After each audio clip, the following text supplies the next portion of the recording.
Për finalistët thash që dukeshin për mrekulli, por dua të veçoj kush duke më bukur nga finalistët. Për mua më bukur nga të gjithë duke Rozana, një mrekulli, një diva, ajo e di shumë mirë se çfarë vesh dhe e përfaqëson atë që vesh. Pra, nuk është se ajo merr një fustan apo një kostum dhe e vesh për të dukur bukur. Ajo jep një ngjyrim tjetër veshjes, pra e përfaqëson. Ka qenë një veshje e thjeshtë, e bardhë. Po, kishte një korse si gol po të dukshëm, që her pas here i nxirrte probleme kur uli dhe e rregullonte me dorë, por ja kishte ngushtuar belin kaq bukur dhe ja kishte nxjerr hiret të gjitha në pa dhe në.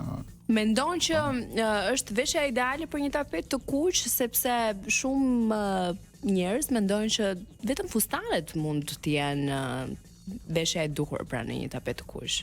Po flasim për të Rozanës, është e duhur? Po. E Rozanës patjetër që po. E Rozanës ishte komplet gala, komplet për në tapet të kuq. Normalisht e dua shumë Rozanën, kjo nuk është në ngjyrimin e tifozërisë, po me vërtet dukej shumë mirë. Dhe jo vetëm në finale, po mendoj që gjatë gjithë sezonit që nga dhe më pëlqeu shumë ai dualizmi që ka bërë natën e parë që është veshur me të zeza dhe natën finale që është veshur me të bardha.